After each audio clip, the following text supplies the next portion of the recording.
안녕하세요. 공간대여의 모든 것 채널의 소니입니다. 오늘은 제가 회사 생활을 하며 겪은 우울증에 대한 얘기를 좀 해보고 이걸 어떻게 해소했는지에 대해 말씀드리려고 합니다.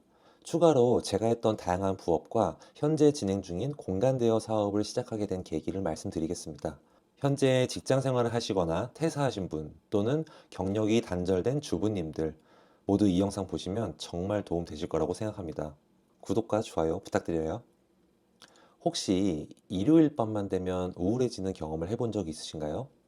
저에게 일요일은 마음 편히 쉬는 날이 아니라 굉장히 괴로운 요일이었던 것 같아요. 평소에 제가 전화를 잘 안 하는 편인데 일요일 저녁만 되면 그렇게 전화를 하게 되는 거예요. 가족이나 친구들한테 별로 할 얘기도 없는데 그냥 전화를 막 했어요. 왜 그런가 생각해 봤는데 내일 출근해야 된다는 사실을 잊고 싶어서 그랬던 것 같아요. 일요일 저녁 10시만 되면 갑자기 숨이 막히고 체한 것처럼 막 속이 답답해졌어요. 그렇게 잠도 잘 못 자고 월요일에 출근을 하죠? 너무 신기한 게 언제 그랬냐는 듯이 또 열심히 일을 해요. 수요일 저녁까지만 버텨보자. 목요일은 좀 살만하고 금요일엔 기분 좋으니까. 월요일, 화요일은 무조건 일찍 자야지. 빨리 수요일까지만 버텨보자. 다니고 싶은 회사에 취직하게 되었고 회사 생활에 큰 어려움도 없었는데 왜 이렇게 힘들까? 그냥 일하는 게 싫으니까? 그건 아닌 것 같아서 이 질문에 대해 정말 깊게 생각하게 되었어요. 그리고 저는 두 가지를 깨닫게 되었죠. 첫째, 회사를 10년 더 다녀도 내 인생에 큰 변화가 없다. 둘째, PD라는 직무로 회사를 10년 더 버티기 힘들 것 같다. 지금부터 월 100만 원씩 저축하면 10년 뒤에는 약 1억 2천만 원이 좀 넘게 모일 건데 이걸로 뭘 하지? 근데 결혼하면 월 100만 원은 저축할 수 있을까? 여기서 일단 1차 멘붕이 왔고요. 50살 넘게 회사를 다니고 있는 PD 선배가 있나? 직원이 수천 명인데 PD는 단 한 명도 없는 거예요. 여기서 2차 멘붕이 왔어요. 회사를 10년 다녀도 인생에 큰 변화가 없을 것이고 내 직무로는 10년을 버틸 수도 없구나. 아, 이거 진짜 큰일인데? 어떡하지? 지금도 그때 생각하면 막 아찔해요. 너무 부정적으로 생각한 게 아니라 자기 객관화가 너무 완벽하게 된 거예요. 그 이후로 일요일만 우울한 게 아니라 매일 우울해지기 시작합니다. 제가 굉장히 낙천적인 성격인데 이때는 좀 진짜 힘들었어요. 그때부터 저는 뭐 부업, 창업, 사업에 대해 계속 생각하게 됐어요. 우리 설문 통계에 따르면 우리나라 직장인 10명 중 4명은 부업을 한다고 하네요. 저는 그거를 직장 생활 6년 차에 알게 된 게 너무 좀 아쉬웠어요. 아, 내가 이걸 이제야 깨닫다니.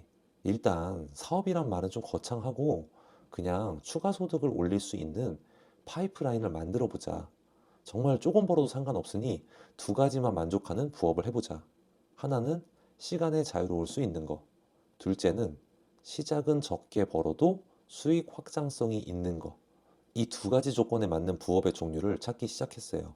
원래 저는 유튜브로 예능만 봤었는데 이때부터 부업 관련 영상만 엄청 찾아보고 진짜 웬만한 건 다 해본 것 같아요. 뭐 스마트 스토어, 쿠팡, 쿠팡 파트너스, 구매 대행, 앱테크, 전자책 판매는 기본이고 저녁에 뭐 배달 알바, 주말에는 결혼식 촬영 알바까지 대부분의 시간을 다양한 부업을 해보는 거에 시간을 쏟았죠. 근데 온라인 부업은 시간의 자유가 좀 보장되는데 수익 확장성이 조금 떨어지고 오프라인 부업은 수익 확장성이 어느 정도 확보가 되는데 시간의 자유가 좀 없는 거예요.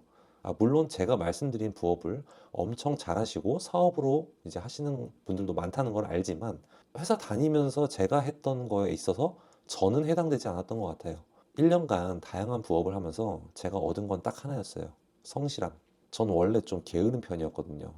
근데 성실하다는 건 정성적인 거고, 이건 진짜 먹고 사는 문제니까 정량적인 게 해결이 돼야 되는데, 한마디로 이제 수익이요. 문제가 전 이제 확장성에 있었어요. 그래서 그냥 사람들이 많이 해온 부업 말고, 내가 했던 전공을 좀 더 살려서 해볼 만한 부업이 없을까?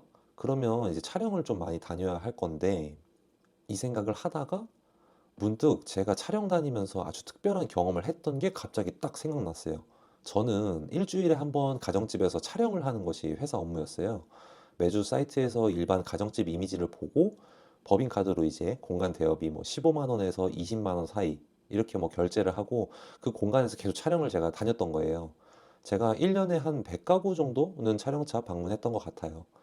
촬영하는 집에 가면 이제 주부분들이 많이 계시거든요. 제가 딱 도착하면 이제 카페 가시거나 애들 데리러 유치원 갔다 온다고 하세요. 그러면서 이제 혹시 궁금한 거 있으면 뭐 연락 달라고 하면서 이제 촬영 잘 하라고 인사하고 집을 나가세요. 근데 그때 정말 그분들 표정이 너무 좋으셨고 너무 여유 있어 보였어요. 아니, 하루에 20만 원 버는 게 이렇게 쉽다고? 플랫폼 수수료만 빼면 17만 원에서 18만 원 버는 거고 공간을 빌려주는 거다 보니까 원가도 없고 이분이 오늘 뭐 일한 것도 아니고 그게 너무 부러웠거든요. 근데 내가 왜 이 생각을 못했지? 나 이거 해야겠다. 그때부터 집을 상품화하기로 마음 먹었어요. 집을 막 꾸미기 시작한 거죠. 도배장판 같은 큰 작업은 못해도 가구 배치랑 소품 조금 사는 건 바로 할 수 있었거든요. 그렇게 집을 꾸미고 이제 사진을 올렸는데 놀라운 일이 이제 생기기 시작합니다. 등록한 지 2일 만에 한 명, 두 명 이렇게 문의가 들어오기 시작하더니 일주일 뒤에 첫 예약이 딱 들어오는 거예요. 딱 이렇게 써 있었어요. 촬영 인원 10명, 예약 시간 8시간, 플랫폼 매출 32만 원, 수수료 제외하고 제가 8시간에 27만 원을 벌게 된 거예요.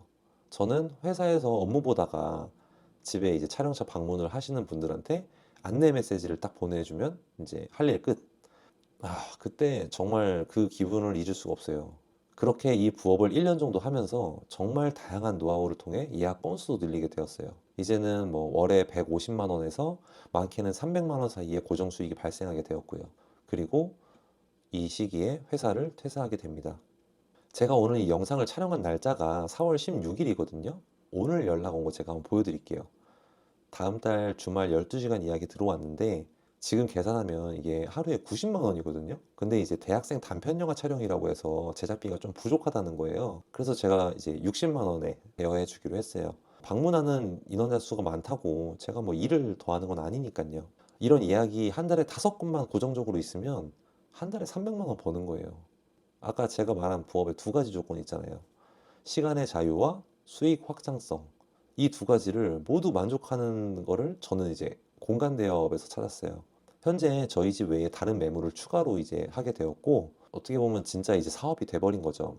그리고 4~5시간 정도 빌리는 촬영장 대여만 하다가 이제는 1주부터 한 달까지 대여해주는 단기 임대 공간 대여 사업까지 확장하게 되었어요. 시간이 남게 돼서 공간 대여 외에 또 다른 분야에 대해서 공부하고 있고, 제 본업인 PD 일도 다시 공부하고 있어요. 이제 시간이 많이 남으니까. 그 외에 추가로 더 남는 시간은 뭔가 더 의미 있게 채우고 싶어서 이렇게 지금 유튜브도 하게 되었습니다. 조금 정신 차린 이후부터는 이제 성실해진 게 뭔가 좀 몸에 이제 밴 것 같아요. 근데 제가 회사를 다닐 때 이런 미래에 대한 고민과 계획을 세우지 않았으면 어땠을까요? 이렇게 다양한 일을 해보지도 않았을 거고, 계속 게을렀을 거고, 공간 대여업을 사업으로 하게 될 기회도 얻지 못했을 것 같아요. 그때 받는 이제 월급을 만족하는 이제 그런 삶을 살았겠죠. 오늘 얘기가 좀 길었는데요. 결론은 부업에 대한 정의를 어떻게 하느냐에 따라 부업의 종류와 그 분야에 대한 태도가 달라진다는 것입니다. 소소한 용돈벌이만 되면 좋겠다. 뭐 그런 분들한테는 최대한 적은 시간에 적당히 벌 수 있는 부업을 해야 할 거예요. 나는 하나의 부업을 정말 오랫동안 지속하고 싶다. 뭐 그렇다면 많이 벌지 않더라도 내가 크게 스트레스 받지 않는 부업을 해야 될 것 같아요. 시작은 부업이지만 사업으로 전환하고 싶다면 내가 잘 할 수 있으면서 계속 확장할 수 있는 부업을 해야 할 것입니다. 이 영상이 직장 생활을 하시거나 퇴사하신 분, 뭐 경력 단절된 주부님들에게 부업과 사업에 있어서 진지하게 한번 생각해보고 직접 실천까지 해보게 되는 계기가 되었으면 좋겠습니다. 다음 영상에서는 임대용 집을 알아보는 과정에 대해 말씀드리겠습니다. 구독과 좋아요는 영상 제작에 큰 힘이 됩니다. 감사합니다.